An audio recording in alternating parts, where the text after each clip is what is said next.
Hello and welcome to NewFilmmakers Los Angeles in partnership with Movie Maker magazine. My name is Danny DeLillo. We're here at the South Park Center. I'm delighted to be joined with Dylan, all the way from the Netherlands, with his fantastic film, The Last Ways of Eugene. Let's take a look at the clip.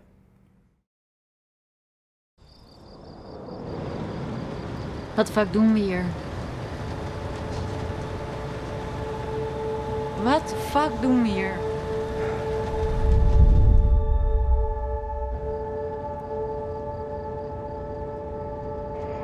Bonjour, Eugene. I guess I am in a bit of a difficult period in my life. Ik wil wel dat je dit serieus neemt. Dat je niet dit soort fucking shit gaat doen. Ik vroeg me af of je een beetje geld hebt.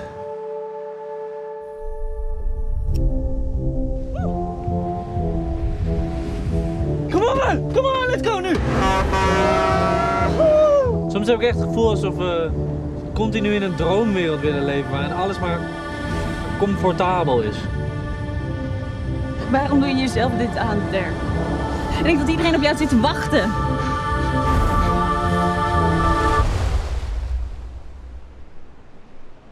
Call me back when you can, and then we catch those beautiful waves again.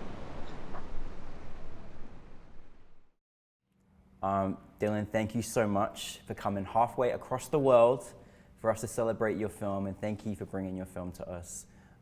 For those that haven't seen it, tell us a brief synopsis. So my film is kind of like a road movie, and it follows a couple going to the south of France on some sort of holiday trip. And during that trip, they sort of more discover, who they are and what they want out of life and each other. Yeah, that's the brief synopsis, I think. Yeah. Yeah. I love a road trip film, but I really love these characters that you created and their circumstance and what one goes through on a road trip. Did you film this in France? Yeah, you did? We Wow. filmed it in like a tiny camper with like, I think five people. That's amazing. Yeah, so I did the catering, the producing, we all had different hats to play. Oh, I love that. So you got a road trip doing the film itself as well. Yeah. And at times amazing. that was also dangerous. Filming in the road, and like sometimes I think at the end, the last scene, they're also the guy, like the actor is also really speeding up. Yeah. And he's also actually speeding. And Yeah. I was actually terrified for my life. At first I was with the monitor. I was downstairs, like under the table. I was like, oh, this is exciting. And I thought, I was like, shh, I can't curse. Oh no, I'm in it. I'm actually in it. Oh no. So that was fun. But everyone survived. We're all okay. Yeah, good. I'm sitting here. Good. Yeah, I'm good. Thank God. Where did the inspiration come for you in creating this particular story? So I come more from the documentary kind of side, and I made a lot of films about, I don't know, people relating to the Earth, climate change, and all that. So I knew I wanted to make something like that, but I also don't want to make like a climate change movie that's really like, I don't know, so direct. I would love to have it more indirect. Into the process, I realized that the project actually became a bit more personal because it was like post-pandemic, and I started to realize that these two characters that we've been writing also were like sort of two sides of me. Yeah. Oh yeah. One side of me that was like in the pre-pandemic and still loved the party, lived in the moment, all that, and then suddenly the pandemic happened, and after that you become a different kind of person. You realize, wait a second, in this new world I'm different. I'm more thinking about the future, more responsible, more. Yeah. So it's also a clash of these two things coming together. I love that, and you know, it's so, we don't often think of ourselves as much as where we were pre-pandemic and where we are after, and how we've altered and changed. I love that you kind of merged those two from your own personal experiences. I love these characters. You know, it was really fascinating seeing them go on their journey, and kind of just, you had empathy for both sides. You know, like you kind of knew from one, there's that playful side where you want to let go and enjoy the moment, but there's that other side where you worry about everything that's going on in your life and where you're at, and how they merge together. What was that like for you as a director, you know, and how do you work as a director with your actors, and how do you find your actors, because they were great? Yeah, they were really great. Yeah, so I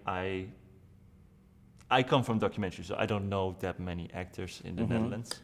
I saw Minne at a movie. Minne is the main character, Terrence. Yeah. So I knew that I want to have him, and then we were talking, and I think he saw my desperation of wanting to make this film. And as we were talking, he also suggested, he was actually gonna go on a holiday with Julia Akkermans, that's the other. Yeah. And they were actually gonna go the same route as the route that I was planning on with the film. So I was insane. Like, that's perfect, because then you guys can already, you know, get in that zone, and also, I don't know, maybe find some nice locations already. Yeah. And so that was perfect, and yeah, somehow because like I just graduated. I'm a beginning filmmaker, and they're already like steps ahead in their own career.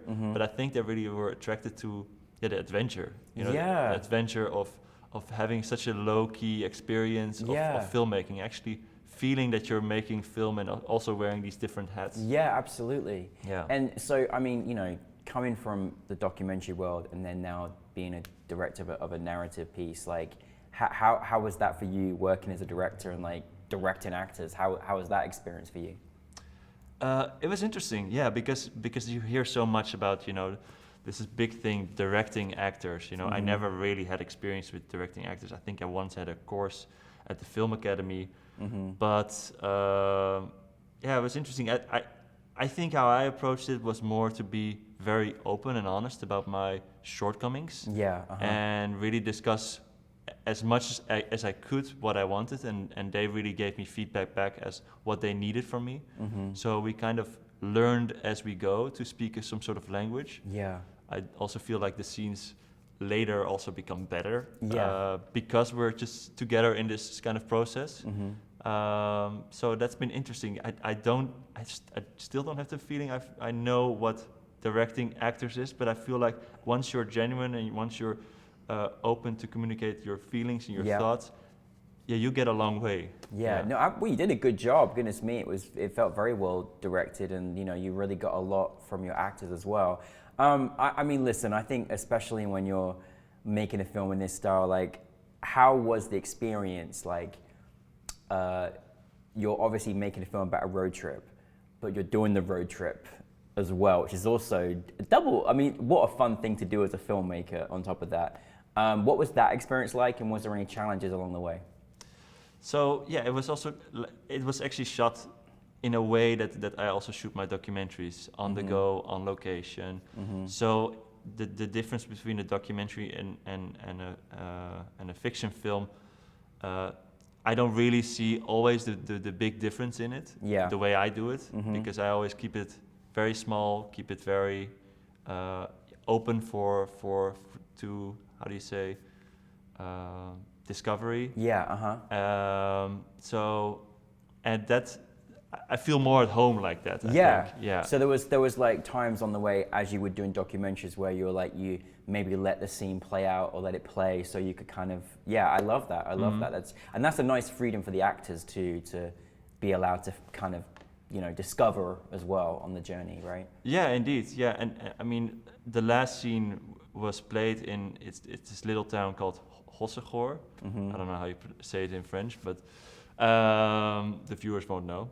But there was supposed to be, like, when we were doing our location scouting, there were like huge waves of like, I don't know, 5 meters. I don't know how much that is in feet, but they were huge, and we were really impressed by that. And then we came back later, 2 weeks later, to shoot the end scene in which the main character was diving himself in the waves, and there were no waves at all. Oh my goodness. So it's so we kind of had to make that into it kind of fits in a way, because, you know, it's the last waves. Or you can't really work the waves, can you, in your favor?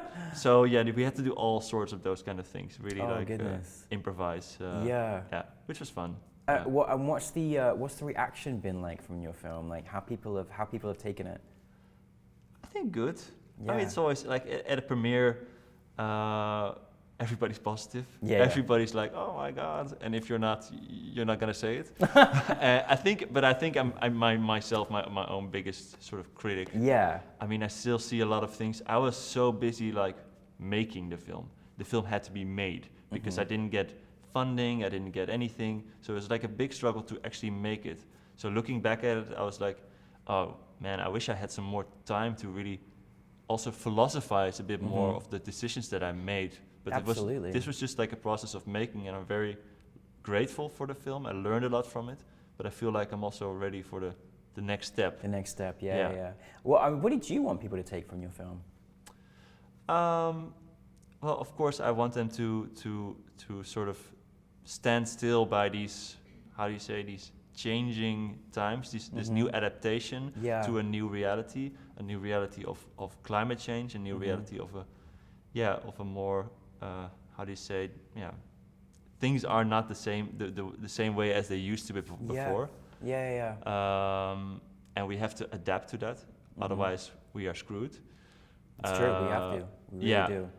So I try to kind of do that in little tiny scenes that we can't wallow in the past, or we can't. We have to move forward. So I think absolutely, we've all got our part to play, and I love how that was an essence of the film, indirectly but told through these characters, and it is something that we're definitely in Los Angeles. We know this. We're heating up here. It's it's happening. It's around. It's gone. We have to move forward together. We've all got our part to play.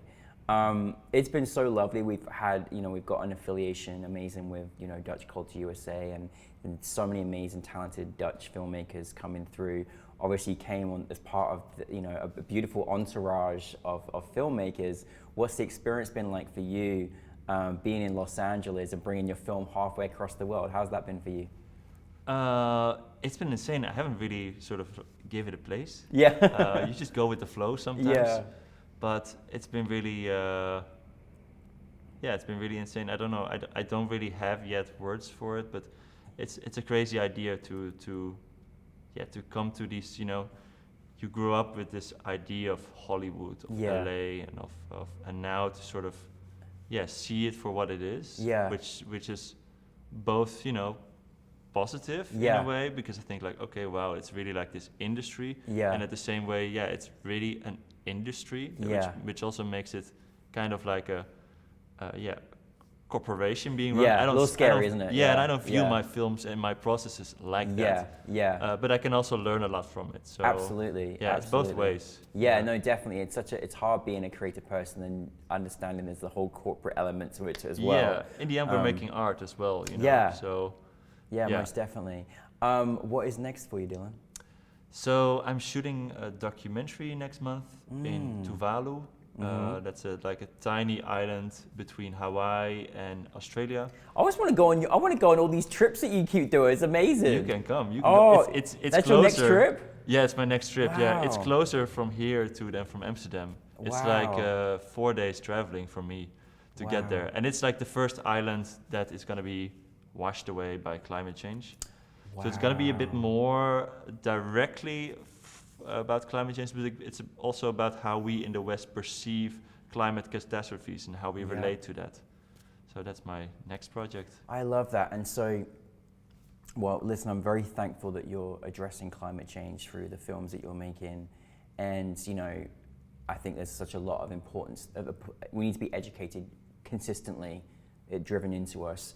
I mean, what would you say as a filmmaker that's making films about things like climate change? What would you kind of say to the audience that, from your perspective, that we need to sort of do?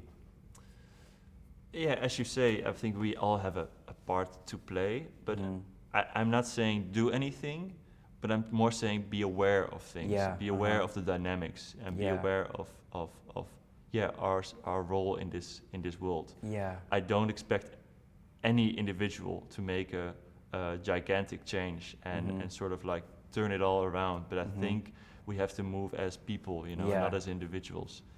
So I think that starts to be with being aware of the images you see, being aware of the things that are happening also outside of your bubble, Yeah. Absolutely. No, I think that, again, absolutely. Well, I'm very grateful you're making films like this, and thank you for bringing this film to us as well. It's really magnificent, and really wishing you best of luck in Hawaii. Oh my goodness, what a place to go to make a film. So yeah, excellent. In Tuvalu, yeah. Thank you, Dylan, for being here. Really appreciate you. Yeah, thanks a lot.